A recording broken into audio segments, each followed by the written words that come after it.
J'appelle à tous ceux qui sont intervenus. Je vais passer la parole à Jean-Pierre Barski, président de la CFE de notre CHU. Je vous remercie beaucoup de sa présence. Merci Jean. On va essayer avec, je crois, M. Bernard Spindan cette discussion. Alors, c'est une discussion pour qu'elle soit structurée parce que vous êtes nombreux à intervenir. Deuxièmement, on a 20 minutes. Et je pense qu'il faut qu'on rentre. Et plus de questions par intervenant. Et on va donc commencer, évidemment, balayer l'ensemble des présentations. Je rappelle juste en introduction que le CHU est vraiment très intéressé par le DNP. Pourquoi? Parce que vous l'avez rappelé tout à l'heure, les relations entre la vie et l'hôpital sont complexes. Deuxièmement, dans le projet d'établissement, nous nous sommes engagés sur un point très fort qui sont les maladies chroniques et le cancer. Et dans ce domaine particulier, nous voulons vraiment développer les relations ville-hôpital. L'hôpital n'est pas là pour prendre en charge toutes les maladies chroniques en permanence. Il est là pour intervenir dans les phénomènes aigus et bien entendu en relation avec la ville, à la fois sur le plan médical et sur le plan paramédical. Donc, moi, personnellement, et en tant que président de CFE, je suis vraiment très intéressé par le déploiement, vous avez dit que l'année prochaine, en Isère, du DNP. Alors, je propose qu'on commence par une question que vous auriez sur la langue, brûlante, pour monsieur le docteur Thierry, pour lequel la question c'était: les patients peuvent-ils être des acteurs de leur DNP, bien sûr, dans l'équipe? Est-ce qu'il y a des questions précises pour monsieur? Moi j'en ai évidemment, mais pour monsieur Thierry, qui est debout et qui attend vos questions. Oui. Donc ça sera deux questions par intervenant. Une question. Micro.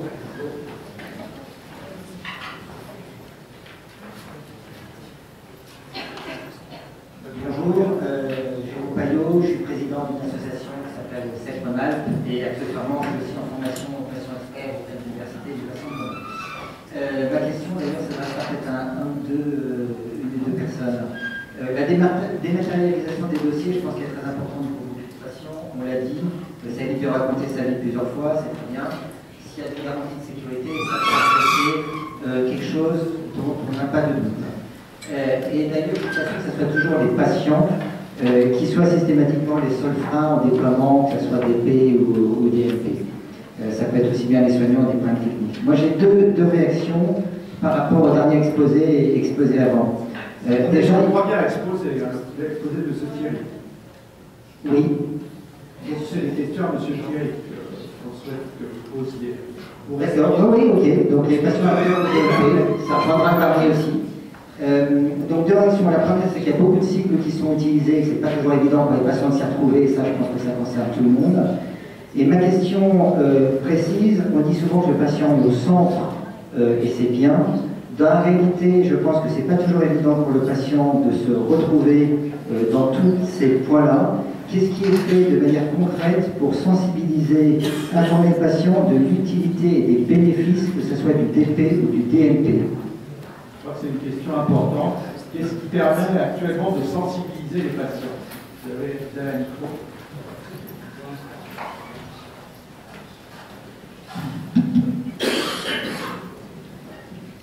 Qu'est-ce qui permet de sensibiliser les patients? Qu'est-ce qui est fait? Si on parlait d'un essai thérapeutique ou clinique, on dirait qu'est-ce qui permet des inclusions? Ah, oui, d'accord. Donc c'est un mouvement démarré, comme vous le savez, avec la loi Kouchner. Donc pour citer la démocratie sanitaire, donc je dirais il y a deux niveaux. Il y a un niveau institutionnel de représentation. On connaît les représentants des usagers, la participation des associations de patients à un certain nombre de réflexions et de décisions. Plus récemment, donc la présence des représentants des patients dans les commissions d'évaluation technologique de l'autorité de santé. Il y a même une interface qui sera organisée avec le CEPS qui négocie directement les tarifs et les prix avec les industriels. Et puis il y a un mouvement de concertation citoyenne qui dépasse le cadre de la santé, qui est relativement, qui est en train de décoller en plein d'endroits. Par exemple, on a eu récemment une concertation sur le dépistage du cancer du sein, dont le résultat qui m'intéresse particulièrement n'a pas été très médiatisé, mais qui est très intéressant à considérer. Je crois que c'est aujourd'hui d'ailleurs la restitution d'une concertation sur la vaccination. C'est une mission qui a été confiée, qui est présidée par Anna Fischer et qui est co-présidée, vice-présidée par une représentante de l'association de patients qui est Claude Rambaud. Donc, au niveau institutionnel, alors on pourrait toujours faire mieux. J'ai cité l'Angleterre qui avait beaucoup de patients à plein de niveaux. Par exemple, y compris dans l'équivalent de l'INSERM anglais. Enfin, l'INSERM aussi a des représentants dans la société civile. À plein de niveaux, je citais par exemple la présence des patients maintenant dans l'organisation de soins primaires en Angleterre. On peut toujours faire mieux. Il y a des pays anglo-saxons qui sont un peu en avant. Mais la France n'a pas du tout à avoir honte de l'évolution de la démocratie sanitaire depuis le virage de 2002, je crois. Ça, c'est au niveau institutionnel. Et puis après, il y a dans la relation médecin-malade. Et puis puisque le président de la CME en parlait, dans l'évaluation des technologies médicales qui va impacter notamment la pratique médicale. Alors là, c'est un virage qui est en train d'être fait, qui est assez compliqué, qui est méthodologiquement de prendre en compte ce qu'on appelle l'expérience ou la perspective patient. Et ça risque de changer pas mal de choses. On s'aperçoit que les méthodologies ou les recommandations, en fin de compte, ne tiennent pas bien compte de ce qu'on maintenant, même dans l'industrie pharmaceutique, on appelle la vie rêve. Par exemple, il y a des notions très intéressantes dans les maladies chroniques qui sont en train de prendre en compte la charge de travail. C'est-à-dire, c'est quoi le travail d'être patient tous les jours? Je prends certaines maladies chroniques, c'est 2 heures par jour pour un patient et 2 heures par jour pour un aidant. Alors, je ne cite pas évidemment des situations beaucoup plus compliquées comme les démences ou la maladie d'Alzheimer, ou même dans certains pays, on s'intéresse à la mortalité des aidants. Quelquefois va précéder, pour des tas de raisons, la mortalité des malades de la maladie d'Alzheimer. Donc c'est vraiment pris très au sérieux. Alors, cette partie-là, à Grenoble, vous avez l'université des patients, vous êtes bien classé pour en parler, elle commencera par impacter la formation des médecins eux-mêmes. Donc effectivement, que les étudiants en médecine très vite soient en relation avec des patients, c'est quand même un changement culturel très important parce que c'était peut-être un peu négligé. Bon, on connaît cette asymétrie d'information. Mais je reviens sur le thème qui m'intéresse beaucoup, sur le travail de patient. Par exemple, on lit beaucoup des problèmes d'observance. L'observance moyenne dans les essais cliniques, c'est 80%, c'est un gold standard. Puis quand on est en vie réelle, on tombe à 50%. On va se demander pourquoi. Et donc, je peux vous référer, il y a des travaux très intéressants au niveau international, notamment de la bioclinique, qui a créé une structure qui va changer, notamment le colloque singulier. On s'est aperçu, par exemple, que les médecins coupaient très rapidement la parole des patients, n'avaient pas le temps de les écouter. Donc ça aussi, ça doit changer. Et aussi, dans la prescription, y compris dans la prescription thérapeutique, 2 choses. C'est tenir compte du travail du patient. Alors ça veut dire contextualiser la prescription, par exemple, pour tenir compte de l'environnement et de la vie de tous les jours du patient. Et puis, le deuxième aspect qui est plus lié à l'évaluation des technologies, c'est mettre sur la table les balances bénéfices-risques. Ça, c'est une énorme révolution.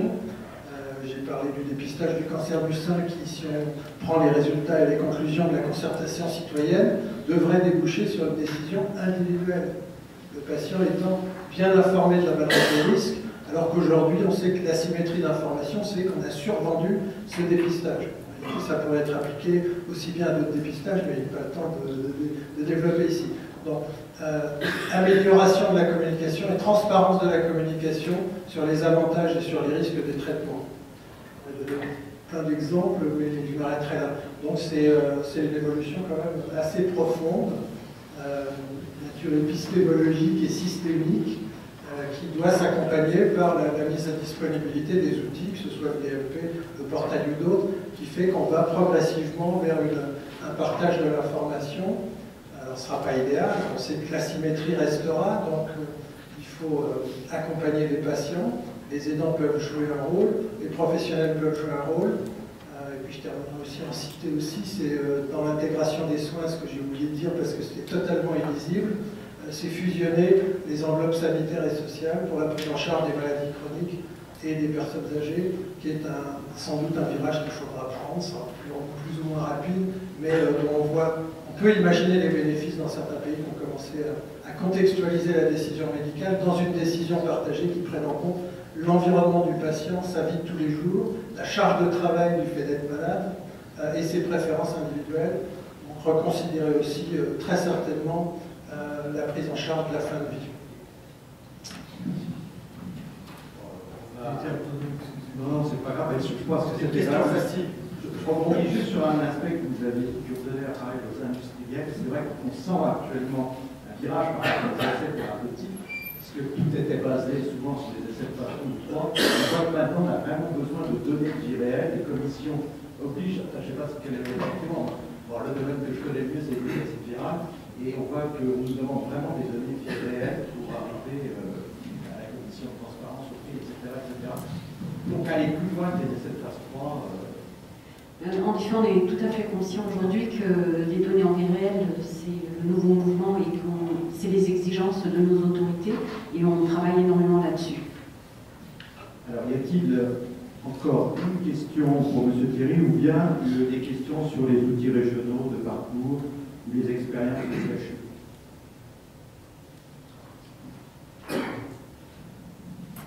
Je peux me permettre, j'aimerais poser une question qui concerne à la fois les outils actuels régionaux et le dossier médical partagé. Nous avons entendu les exposés concernant les outils actuels régionaux intéressants, largement déployés, qui permettent une transmission des informations. On a entendu plusieurs exemples extrêmement encourageants et utiles sur la transmission de l'hôpital vers la ville. On a entendu votre exposé dernière sur le déploiement du dossier médical partagé, qui est effectivement très encourageant et très prometteur. Donc d'un côté, on a des systèmes qui permettent aujourd'hui des transferts d'informations, et en fait, on ira, on l'espère, vers des moyens de partager des informations à la fois entre ville, hôpital et ville et ville professionnelle de santé. Y a-t-il des enjeux de transition ou de gestion de changement entre des outils existants, régionaux, largement déployés, et des outils nationaux qui restent à déployer largement? Alors, peut-être passer la parole ensuite. Enfin, moi, du point de vue, effectivement, on est aujourd'hui dans un usage important des outils régionaux. Et effectivement, la stratégie, c'est, et ça a été un peu dit, et je laisserai peut-être la parole à M. Plé, c'est d'intégrer ces outils régionaux dans les outils nationaux, de manière à ce que cette transition se fasse de manière la plus transparente pour nous, sites locaux, utilisateurs des systèmes régionaux, et par là même contribuer, je dirais, sans rupture d'outils, à l'alimentation de ces dispositifs nationaux. En effet, pour aller un cran plus loin, pour nous, on a déjà engagé depuis le début d'année des discussions avec Yvon Merlière. Il y a deux sujets. Il y a comment faire bénéficier de tout ce qui a déjà été mis en place en termes de capacité d'alimentation par les établissements. Et c'est ce que j'ai évoqué tout à l'heure. Globalement, techniquement, les choses sont en place. On attendait des ouvertures massives de DMP et puis que les règles changent pour qu'un DMP ouvert soit alimenté de manière légalement alimentable de manière automatique. Donc là, les choses vont bouger. Sur le versant documentaire, il y a vraiment tout à gagner à exploiter l'existant. Ça ne pose pas tellement d'enjeux. Il y a un autre versant qu'on n'a pas beaucoup abordé aujourd'hui, mais qui a été aussi un frein à l'usage, à mon sens, c'est la difficulté d'aller se connecter, d'aller s'authentifier fortement, en particulier en intra-établissement. Et on est aujourd'hui en cours de... Alors, côté régional, on a mis en place des choses qui sont pas encore implémentées au CHU de Grenoble, mais qui sont implémentées dans une vingtaine d'établissements de la région, qui font que d'une manière sécurisée, on permet à un professionnel, à partir de ses identifiants locaux, d'aller s'identifier dans l'espace régional. Et donc la discussion qu'on a en cours converge avec les réflexions de l'assurance maladie sur la manière de favoriser et faciliter l'authentification forte en établissement de santé. Donc là, il y a un autre axe de convergence, et je pense qu'à travers ce qu'on a vu sur mon CISRA pour un professionnel de ville, il y a sans doute le même type de connexion à faire. Merci beaucoup. Alors, je propose qu'on consacre quand même un temps relativement important à la discussion avec M. Merlière. On a la chance de l'avoir aujourd'hui avec nous, c'est quand même important. Juste pour introduire la discussion, je voulais savoir quelle est la publicité que vous allez faire pour inciter les patients à créer leur DMP, par exemple, dans 9 départements? Est-ce qu'il y a des campagnes publicitaires à la télévision, etc.? Ça, c'est ma première question. La deuxième question, pour les personnes âgées. La gériatrie, c'est plus important, qui ont quand même encore un peu de mal à rentrer par le capital, la sécurité sociale, le code de création. Qu'est-ce qui va permettre à les personnes âgées d'y arriver? Donc, première question, d'abord la publicité. Oui, alors donc une campagne de communication a commencé aujourd'hui avec les 9 départements, mais en fait on commence light et on même très light parce que il y a tellement eu de bruit qui a été fait sur le DMP dans les 5 dernières années. On commence tout doucement pour voir si ça prend, si techniquement ça marche, et au fur et à mesure, si effectivement on a beaucoup de création, si les médecins commencent à y aller, envoient de l'information, les hôpitaux aussi, on fera de plus en plus de com avec des campagnes de presse. En tout cas, on ne fera pas au niveau national, en tout cas maintenant, on attendra le bon déroulement entre guillemets de la chose. Ça c'est... Par contre, les associations de patients sont pleinement intégrées dans le processus de déploiement. Dans chaque caisse première, donc il y a un comité de déploiement auquel les associations de patients participent, et j'avoue que ce sont de bons souteneurs dans l'application, parce que moi-même j'ai été invité plusieurs fois dans des colloques organisés par ces associations, représentants du CIS en particulier, et donc ils sont moteurs justement et recommandent à leurs participants, à leurs adhérents de créer leur DMP. Je vais simplement compléter ce que disait notre ami Sisra. En fait, il n'y a pas d'opposition entre l'ensemble des outils. Effectivement, il faut que nous appuyions sur les outils régionaux, mais le but du DMP, c'est de permettre à tout patient qui se déplace en France, et donc vous allez avoir beaucoup de Parisiens bientôt dans la région de Grenoble, mais vous-même, vous pouvez aller à Marseille ou en Bretagne ou en Normandie. Bien, en fait, il faut permettre aux médecins et hôpitaux qui vous accueilleront, enfin, j'espère, avec peu de risques, mais au moins, si vous avez un pépin, on puisse ouvrir cette information.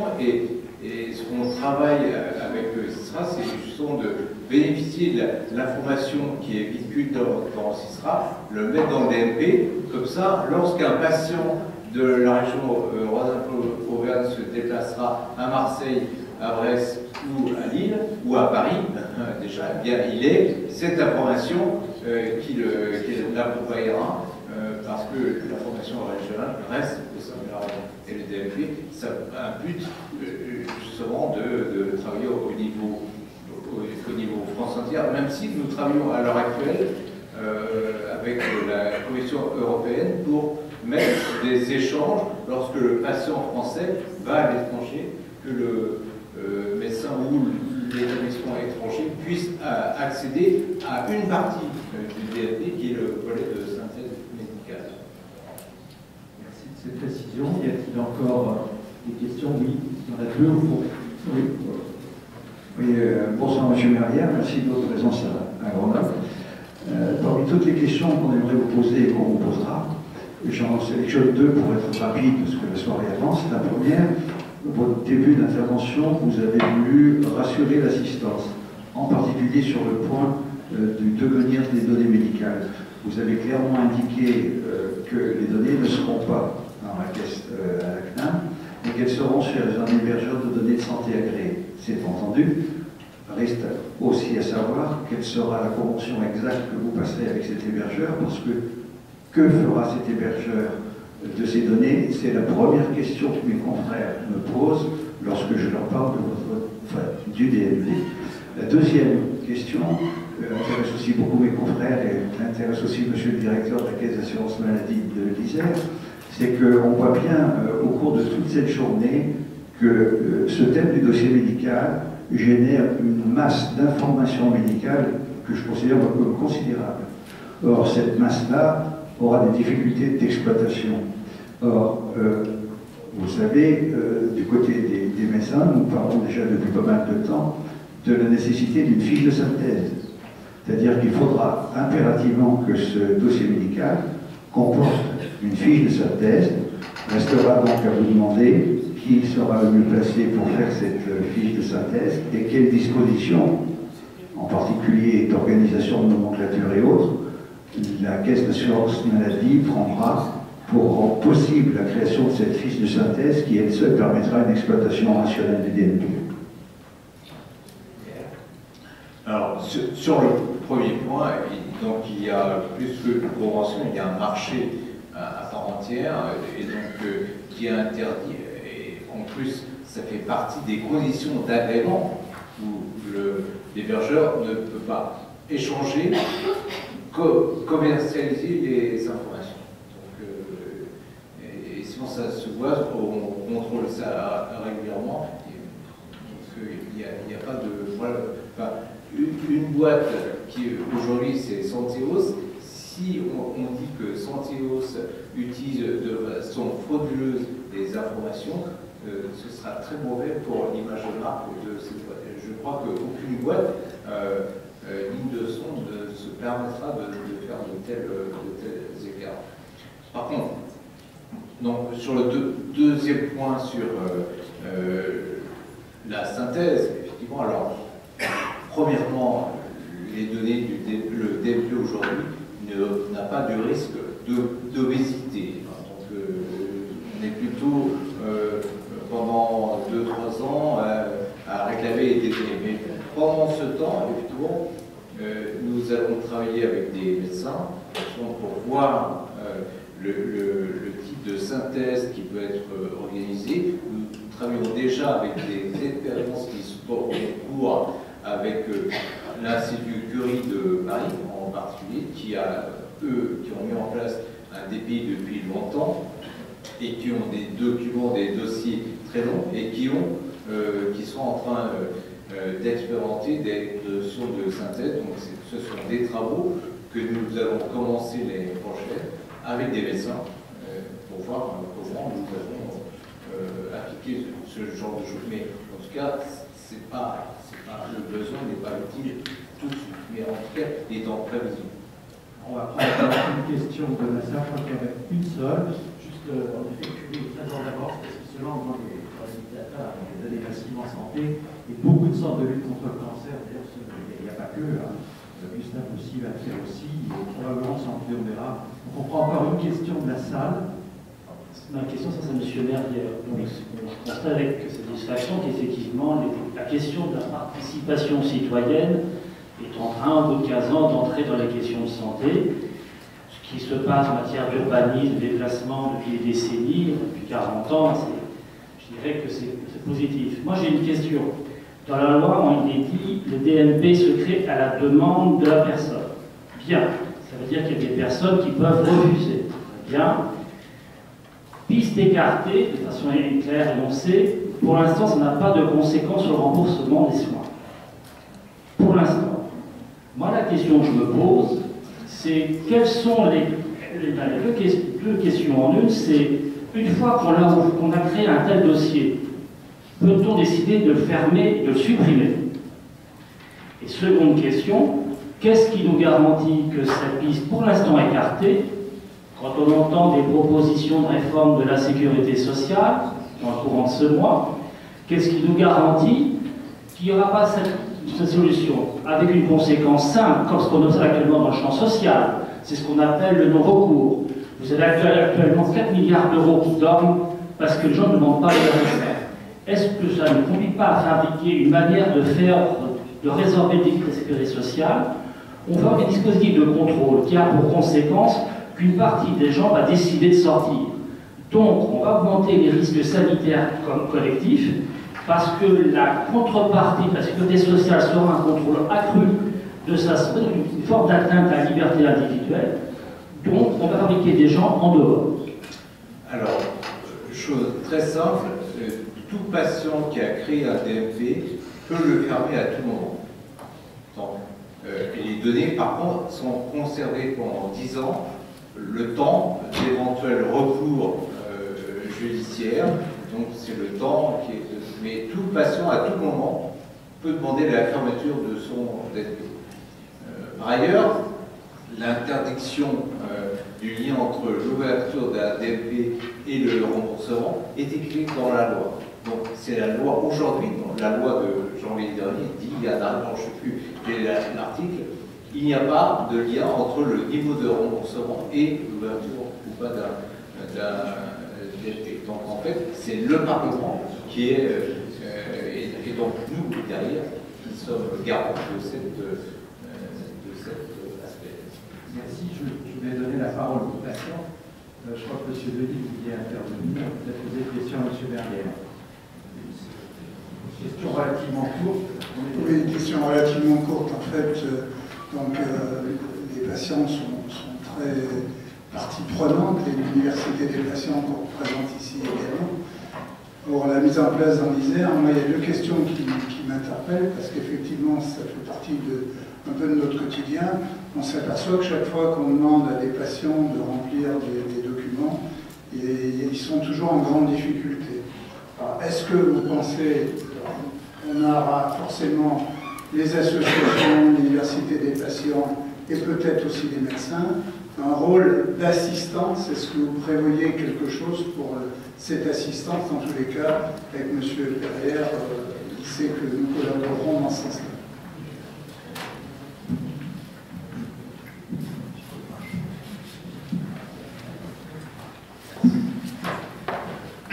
En fait, le médecin traitant et l'interprète majeur pour le patient par rapport à ces données médicales. Donc, tout élément d'information ou d'interrogation, effectivement, doit passer par son médecin traitant qui est le nœud de son dossier. On pourra définir des procédures, mais l'assurance maladie ne peut pas accéder au DMP, ne pourra pas aider le patient dans l'organisation de ces informations.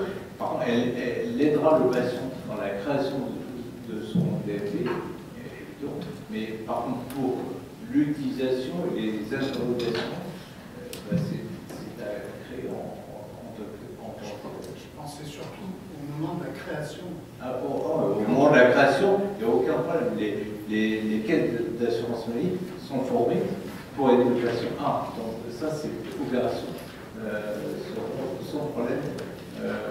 Aider les caisses d'assurance maladie. Et donc, on sent les patients pour cela.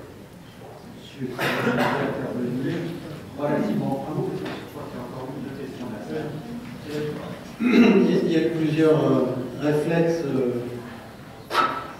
tout à fait nécessaires sur les questions de confidentialité et de sécurité durant cette séance. Mais je pense que monsieur qui est intervenu se trompe de cible, en fait. Justement, les associations de patients ici supportent le DMP parce que, contrairement à d'autres applications, d'autres solutions informatiques, et justement parce qu'il sera en permanence sous le microscope, il est de nature à rassurer justement sur la question de la sécurité et de la confidentialité. Et ce qu'on a vu justement, on a répercuté dans le livre blanc qui a été sorti, puisqu'on a regardé ce qui se passait éventuellement en France ou dans d'autres pays sur l'utilisation des applications qu'on peut télécharger sur Internet. Donc, je donne juste un exemple d'une bonne application. Elle est faite par une société qui s'appelle Ginger.io, Ginger.io aux États-Unis, qui travaille avec Harvard et la Mayo Clinic, et qui utilise ce qu'on appelle les métadonnées du portable. C'est-à-dire, je ne remplis absolument rien en questionnaire, mais le logiciel d'exploitation des métadonnées, je vais dire ce que c'est, est très efficace. Les métadonnées, c'est à quelle heure je me réveille, parce qu'il y a un Actimel qui va savoir quand je me réveille, combien de temps je mets avant de répondre à un SMS, combien de temps j'ai appelé tout le temps le même interlocuteur dans la journée, Est-ce que j'ai fait 3 km hier, 2 km aujourd'hui, etc. Éventuellement, je pourrais faire de l'analyse spectrale de la voile, mais seulement les secret services le font. En gros, Ginger.io, un algorithme de prédiction d'entrée en dépression qui est excellent, et qui est utilisé aujourd'hui par quelques services de psychiatrie. Ce que je veux dire par là, c'est quand on télécharge une application sur Internet, qu'on ne sait pas où vont les données, elles vont peut-être dans un autre pays, elles sont consolidées avec d'autres, certains fichiers sont croisés dans certains pays, on n'est absolument pas rassuré. Donc on préfère être dans un cadre régalien. Je pense que l'État est aux côtés de l'assurance maladie pour que l'ensemble des conditions de sécurité et de confidentialité du DLP soient garanties. Et en plus, tout ça est sous le microscope en permanence des professionnels. Donc au contraire, c'est plutôt rassurant. Donc il ne faut pas se tromper de cible. Merci. Georges, je crois que tu avais une question à poser. Une courte. Et après, on va... La dernière question. En fait, j'ai une question concernant le dossier pharmaceutique. Monsieur Bernier, vous nous avez dit que en fait, le DP allait alimenter le DP, mais en fait, il va servir strictement à rien ce DP, puisque vous allez donner aux médecins 1 an d'historique de remboursement. Donc, dans 1 an d'historique, je parle aussi pour le dossier pharmaceutique, il a 4 mois. Donc, ce qui est une connerie, excusez-moi, il y a un chercheur. C'est-à-dire que sur 4 mois, on ne peut pas faire grand-chose en termes d'historique médicamentaire de consommation. Et si vous donnez au médecin 1 an d'historique, le DP ne sert strictement plus à rien. En fait, non. Dans le DP, vous avez 36 mois d'information. C'est 4 mois en ligne, c'est 32 mois en stock. Et en fait, le système, c'est pouvoir accéder à ces 36 mois d'information. Mais en définitive, l'information du DP par rapport aux données de remboursement permet de connaître plus que les médicaments remboursés, donc les médicaments non remboursables d'une part, et les médicaments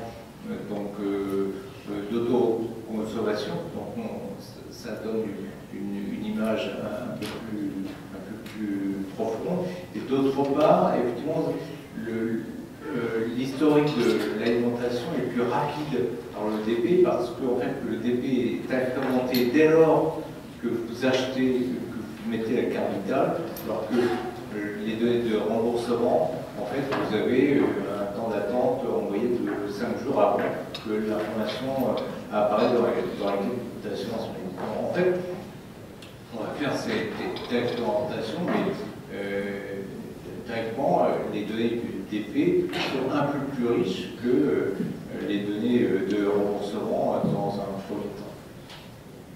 Vos amis pharmaciens hochaient la tête. Vous n'êtes pas d'accord avec ce que dit M. Bernier? Si vous êtes d'accord.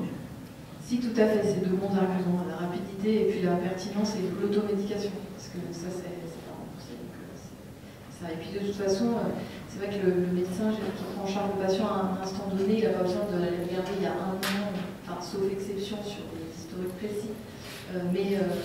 Sinon, il va surtout se focaliser rapidement sur ce qui a été écrit dernièrement. Et puis une précision, les vaccins sont également remboursés 1 an sur le dossier, et les médicaments biologiques 3 ans. Donc, dernière question très courte, parce que sinon il va m'envoyer le docteur Pilichowski. Docteur Pilichowski, tu avais une question à poser. On était en train de m'engueuler, tu vois. C'est trop.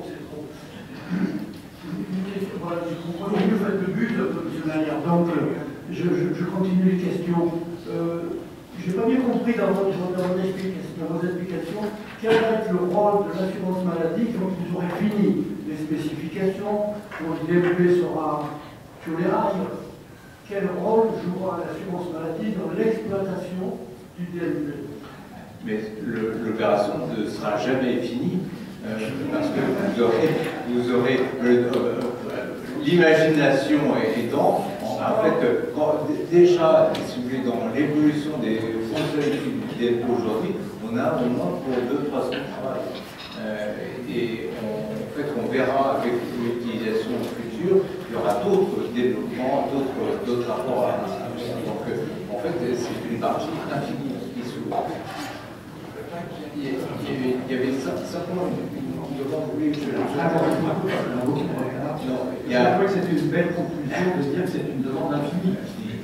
Non, mais bon, il y a deux choses. D'abord, notre but, ou plutôt notre intention, c'est que nous devons créer une confiance dans la mise en œuvre et dans l'utilisation du DLP. Donc, il y a beaucoup de peur, de crainte, de risque de lourdeur. En fait, on voit bien qu'il y a un vrai besoin d'échange d'informations, de partage d'informations sur les données d'examination. Et donc, il faut que nous arrivions à créer cet esprit de confiance pour permettre justement le développement du DLP. Et peut-être que dans 5 ans, les lois qui santé permettront une plus grande simplification du DLP parce qu'on n'aura pas détourné son utilisation. Alors, je crois qu'il faut qu'on remercie les orateurs, les modérateurs. On va donc